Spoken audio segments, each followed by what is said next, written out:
안녕하세요. 리트러시 교육 채널 언어의 종언의 대표 이동규입니다.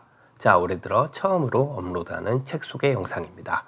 오늘 소개해드릴 책은 과학과 기술로 본 세계사 강의입니다. 얼마 전에 도서관을 훑어보다가 알게 된 역사책인데요. 출간된 지는 굉장히 오래된 책이더라고요. 제가 한번 쭉 읽어봤는데요. 굉장히 훌륭한 책이었습니다. 빌려보는 것만으로는 너무 아깝고 이건 정말 소장용 책이에요. 이 좋은 책을 저 혼자만 알고 있긴 기면쩍다는 생각에 오늘 여러분들한테도 좀 소개를 해드리려고 합니다. 제가 읽어본 결과 이 책의 장점을 이렇게 정리해 볼 수 있을 것 같아요.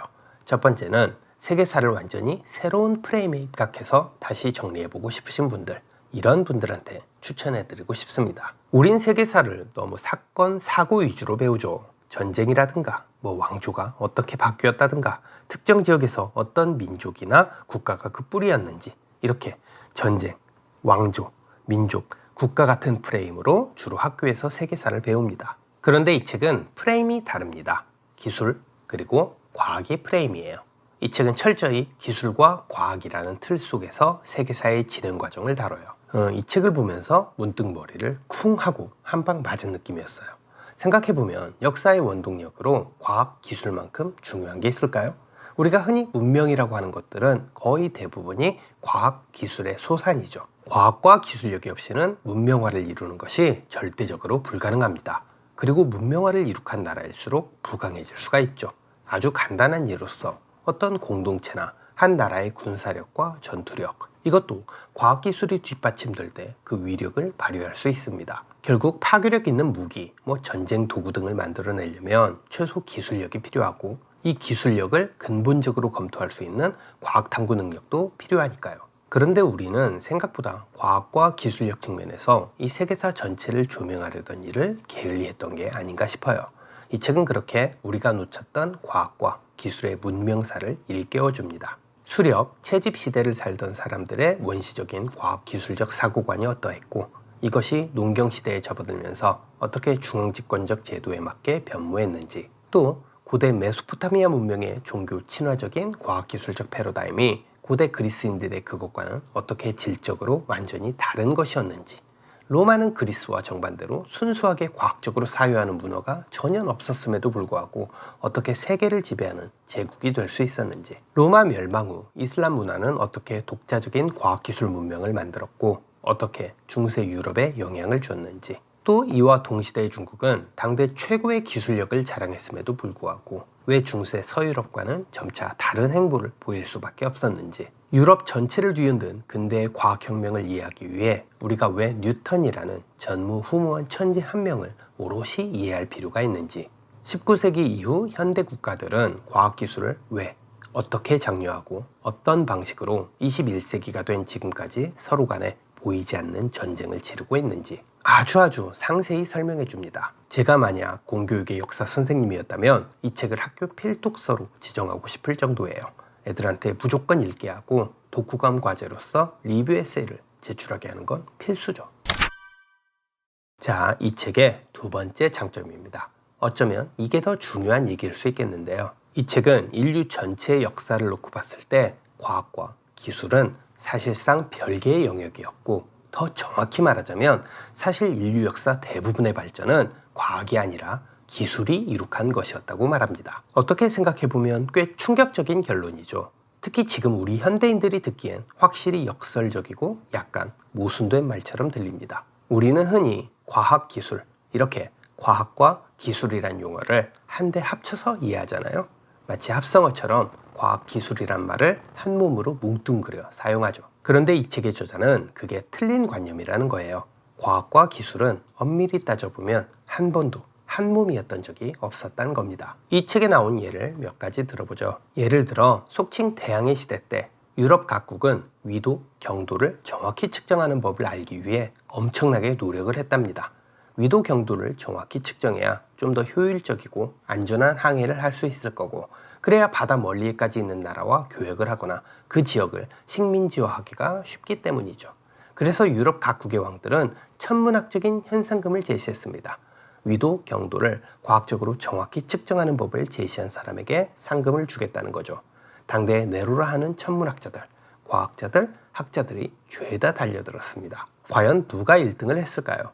공교롭게도 시계 만드는 장인이 상금을 타갔습니다. 재밌게도 이 시계공은 천문학, 과학, 위도, 경도를 이해하기 위한 학문적 원리 이런 것들을 하나도 모르는 사람이었습니다. 그냥 말 그대로 시계 만드는 사람이었어요. 그런데 고도로 정밀하면서도 안정적인 시계를 만든 겁니다. 그래서 날씨가 춥든 덥든 배가 흔들리든 휘청거리든 밤이든 낮이든 어떠한 환경과 조건 속에서도 이 장인이 만든 시계는 정확한 정교한 시간을 알려준 겁니다. 그래서 1등을 했대요. 이게 바로 과학과 기술이 별개라는 사실, 그리고 기술적 발전은 과학 탐구의 원리와는 무관하게 이루어질 수 있다는 사실, 이걸 방증하는 대표적인 역사적 사례라고 할 수 있겠죠. 또 다른 예는 많습니다. 역대 최강의 제국이라 불린 로마도 과학자라고 할 만한 위인들이 거의 없었답니다. 그리스 시대처럼 물질과 현상의 본질을 순수하게 탐구하고 순수하게 사유적으로 이해하려는 태도가 로마에는 없었다는 뜻입니다. 다만 로마는 자신들이 정복한 지역의 최신 기술 문명을 적극적으로 받아들였다고 하죠. 이것도 역시 과학과 기술, 과학적 발전과 기술적 발전이 별개임을 방증하는 예시죠. 그럼 지금과 같은 과학기술이란 합성어가 일반화된 건 언제부터냐? 이 책의 저자는 그게 제2차 세계대전, 속칭 맨해튼 프로젝트 때부터였다고 합니다. 그러니까 우리 인간이 과학과 기술을 마치 한 몸처럼 이해하게 된 문화적 기반이 끼케야 반세기가 살짝 넘는 수준에 불과하다는 얘기죠. 수천 년이 넘는 인류의 문명사에서 고작 반세기 내외에 불과하다는 뜻입니다. 이 책은 다 읽고 나면 이런 생각을 좀 하게 만듭니다. 잘 한번 생각해 보세요.